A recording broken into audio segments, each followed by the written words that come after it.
Hi everyone, welcome to Surabhi classes. आज मैं कुछ इंटरेस्टिंग चीज़ लेकर आपके सामने समक्ष आया हूँ।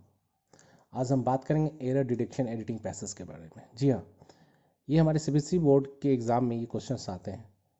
4 नंबर के होते हैं, काफ़ी इंपॉर्टेंट होते हैं, क्योंकि हमारे बोर्ड एग्जामिनेशन में एक एक नंबर काफ़ी कीमती होता है और हम नहीं चाहते कि ये मार्क्स को हम लूज़ कर जाए या किसी तरह से इसको ऑब्टेन ना कर पाए। इसको लेकर काफ़ी स्टूडेंट्स के दिमाग में एक कन्फ्यूज़न है और शायद प्रॉब्लम्स भी हैं, जो समझ नहीं पाते हैं कि क्यों, जबकि सबसे आसान होता है, ये बहुत ही इजी होता है। आपको मैं आज बताऊंगा इसी के बारे में। इसी स्लाइड में कितने आसान होते हैं वो मैं बताता हूं आपको। चलिए देखते हैं। ये हमारे पास कुछ क्वेश्चंस हैं। जैसे कि हमारा क्वेश्चन कहता है, the following is an edited passage, each line has on error in it, identify the error and make the necessary corrections in the given spaces. कहने का मतलब है हर एक लाइन में एक एरर है। What you have to do, you have to find out the error and make it correct. हर line में एक गलती छिपी हुई, इस गलती को आपको बाहर लाना है और उसको करेक्ट करना है। अभी आप क्या करेंगे, थोड़ी देर के अपने वीडियो को पॉज करें और उसके बाद try to identify the errors. आप एरर ढूंढने का कोशिश करें, ठीक है। अब देखते हैं कि इसमें एरर्स क्या है। अब मैं एरर की अगर बात करूं तो सबसे पहले अगर इस तरह के क्वेश्चंस आते हैं तो आप एक काम करो, आप इनको पढ़ो। सबसे पहले अच्छी आदत होती है पढ़ने की, रीड करने की। जैसे Yuri Gagarin had born in 1934, whose father be a carpenter. He joins the Soviet Air Force in 1955. His historic space flight take place. ठीक है, एक बार पढ़ा, दो बार पढ़ा, तीन बार पढ़ा, और हर लाइन के बारे में एक है कि बारीकी समय देखने की कहाँ गलती हो सकती है, चांसेस क्या हो सकते हैं। और ज़्यादातर इस तरह के एडिटेड पैसेज में जो गलतियाँ होती है वो हमारी पास्ट की होती है। पास्ट को प्रेजेंट बना दिया या प्रेजेंट को पास्ट बना दिया। ज़्यादातर गलतियाँ आपको वर्ब से होती हैं, इसलिए वर्ब का मेरे ख्याल से प्रैक्टिस होना बहुत ही जरूरी है। मैंने कुछ सॉल्व किया है, इसके नेक्स्ट स्लाइड में मैं आपको दिखाऊंगा और मैं एक्सप्लेन करूंगा। जैसे कि इस स्लाइड में मैंने बताया कि गलतियां कहाँ कहाँ थी। स्टार्ट करते हैं सेंटेंस ए से। Yuri Gagarin had born in 1934। तो इस सेंटेंस में हैड बॉर्न लगा हुआ है, जबकि जब भी बॉर्न आता है पैसिव वॉइस के साथ आता है। और जहां तक बॉर्न की बात होती है वाज बॉर्न होता है, हैड बॉर्न नहीं आता है। तो यहाँ होगा Yuri Gagarin was born in 1934। एक तो एरर हमारी थी कि हैड का इस्तेमाल यहाँ नहीं होगा, जब भी यहाँ इस्तेमाल होगा वाज का।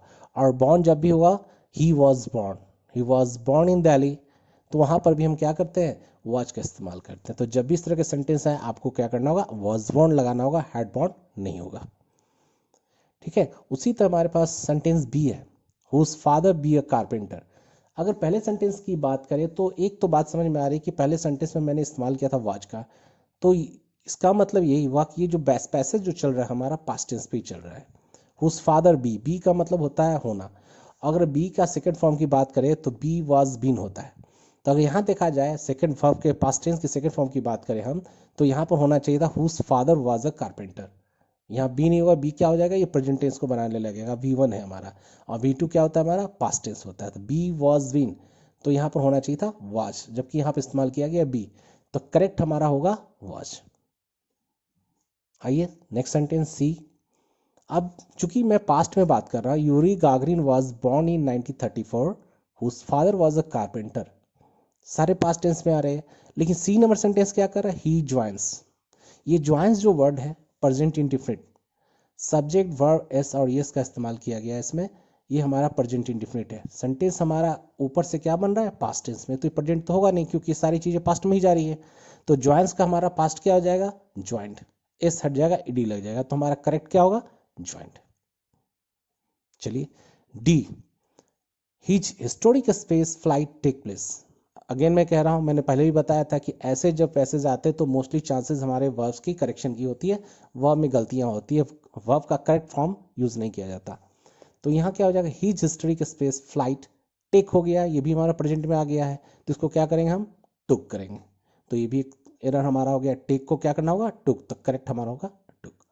ये कुछ इजी चीज़ें थी, कोई ज़्यादा इसमें आपको दिमाग नहीं लगाना है, बहुत ही आसान चीज़ें हैं। आपको मैं बार बार बोल रहा हूँ, आपको एक पैसेज को अच्छी तरह से पढ़ना होगा, पढ़ने के बाद आप उसको आंसर करना। एक बार दो बार पढ़ो, उसको ट्राई करो कि ये प्रेजेंट में है या पास्ट में है, क्योंकि बहुत सारी चीज़ें पढ़ने से ही पता चली जाती है।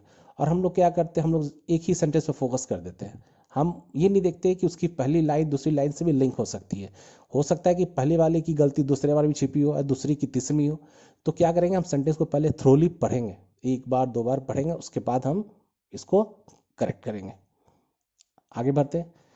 अब जैसे कि एक और उसी पैसेज का आगे का हिस्सा था हमारा। On April 12, 1961 as a result by which Yuri Gagarin's name has been imprint on history like the first human being to travel on space. ठीक है, अब इसको भी सॉल्व करते हैं, देखते हैं नेक्स्ट स्लाइड में क्या होता है। अब यहाँ पर क्या था, एज अ रिजल्ट ऑफ, जब भी होता है as a result of, consequently, परिणाम स्वरूप। एज अ रिजल्ट ऑफ का मतलब हो गया परिणाम स्वरूप। as a result of on April 12, 1961 as a result of which, जिसके परिणाम स्वरूप, जिसके परिणाम, तो as a result of, तो यहाँ लगा हुआ था बाई, तो हमारा बाई इनकरेक्ट है, जब भी होगा as a result of, जिसके परिणाम स्वरूप, as a result of which, जिसके परिणाम स्वरूप। अब ये तो हो गया, बाई की जगह पे हमने ऑफ को लगाया। नेक्स्ट सेंटेंस क्या कहता है, Yuri Gagarin's name has been imprint. ये हैज बीन, ये हमारा पैसिव वॉइस फॉर्म है। प्रेजेंट परफेक्ट टेंस में अगर हम बात करें, पैसिव की बात करें, subject has have been plus V3 आता है। Subject has have been plus V3 plus by plus object, ये हमारा पैसिव फॉर्म है। तो पैसिव फॉर्म में हैज बीन अगर आया हुआ है तो इम्प्रिंट तो होगा नहीं, क्योंकि ये क्या होगा, जब भी वॉइस हम जाते हैं बनाने के लिए तो V3 आना ही आना है, V3 के बगैर वॉइस नहीं बनेगा। तो यहाँ क्या हो जाएगा, हैज बीन इम्प्रिंटेड। यहाँ इम्प्रिंट नहीं होगा, क्या होगा, इम्प्रिंटेड। तो मैंने क्या किया, इसको इम्प्रिंटेड, तो हमारा करेक्ट क्या होगा, imprinted. G number, on history like the first human being. So again यहाँ भी बहुत सारे लाइक और एज को लेके बहुत सारी कंफ्यूजन है। अब हम ये देखते हैं कि लाइक, जब भी हम लाइक का इस्तेमाल करते हैं तो ऑब्जेक्ट आता है। जैसे he is singing like Kumar Sanu, या he is singing like me, वो मेरी तरह गाना गा रहा है। He is walking like a tiger, वो एक टाइगर की तरह क्या कर रहा है, वॉक कर रहा है। तो लाइक किसी चीज के समान वो होता नहीं है, वो उसके समान काम करता है। और एज का इस्तेमाल तब होता है जब सब्जेक्ट आता है। क्या आता है, सब्जेक्ट। लाइक अपने साथ हमेशा ऑब्जेक्ट लेकर आएगा और एज अपने साथ सब्जेक्ट लेकर आएगा। तो यहाँ क्या था, on history like the first human being, on history as the first human being. The first human being क्या है हमारा, ये हमारा सब्जेक्ट की तरह इस्तेमाल किया जाए। जैसे अगर मैं बोलूं he is as smart as I, as क्या लेकर आ रहा है अपने साथ, आई सब्जेक्ट लेके आ रहा है। तो यहाँ पर हमारा सेंटेंस क्या बन जाएगा, ऑन हिस्ट्री लाइक के जगह पे क्या लग जाएगा, as the first human being. तो फर्स्ट ह्यूमन बीइंग क्या हमारा हो गया, एक सब्जेक्ट हो गया। और लाइक क्या लाएगा अपने साथ, ऑब्जेक्ट लाएगा। तो डिफरेंस है ये, लाइक अपने साथ ऑब्जेक्ट लाता है और एज अपने साथ सब्जेक्ट लाता है। तो यहाँ पर एज इसलिए होगा कि द फर्स्ट ह्यूमन बीइंग क्या है हमारा, सब्जेक्ट है। अब नेक्स्ट एच की तरफ, to travel dash space, to travel on space. और स्पेस की बात करें तो स्पेस के ऊपर, स्पेस का तब इस्तेमाल होता है जब एक दूसरे चीज़ सटी होती है, तो हम ऑन का इस्तेमाल करते हैं। या कोई चीज़ किसी चीज़ के ऊपर रखी हुई है लेकिन दोनों में क्या होता है, मतलब बोल सकते हैं ना कि एक दूसरे से वो सटा हुआ है, तो हम ऑन का इस्तेमाल करते हैं। स्पेस की बात करें, अंतरिक्ष की बात करिए, तो आदमी अंतरिक्ष के अंदर जाता है। क्या करता है, अंतरिक्ष के अंदर। जब अंदर की बात आएगी, आप किसी चीज़ के अंदर जा रहे हो तो क्या करोगे, आप इस्तेमाल करोगे इन का इस्तेमाल करोगे। अंतरिक्ष तो बहुत बड़ी चीज़ है, उसके अंदर आप हो गया था, तो यहाँ पर क्या होगा, ऑन की जगह पे इन का इस्तेमाल होगा। तो ये कुछ चीज़ें थी जो मैं एक्सरसाइज 1 है, जो कि आज मैंने एक्सरसाइज 1 सेलेक्ट कर रखा है। आने वाले वीडियो में एक्सरसाइज 2, बहुत सारे एक्सरसाइज में कराऊंगा इसी तरह का, और एक एक चीज़ को एक्सप्लेन करने की कोशिश करूंगा ताकि आप इसको एग्जामिनेशन में आसानी से बना पाओ। आज के लिए इतना ही। नेक्स्ट क्लास में मैं मिलूंगा कुछ और चैप्टर्स के साथ, कुछ अच्छे चीज़ों के साथ, ताकि आप बोर्ड के पेपर में अच्छे मार्क्स ला सकें। Till then, thank you so much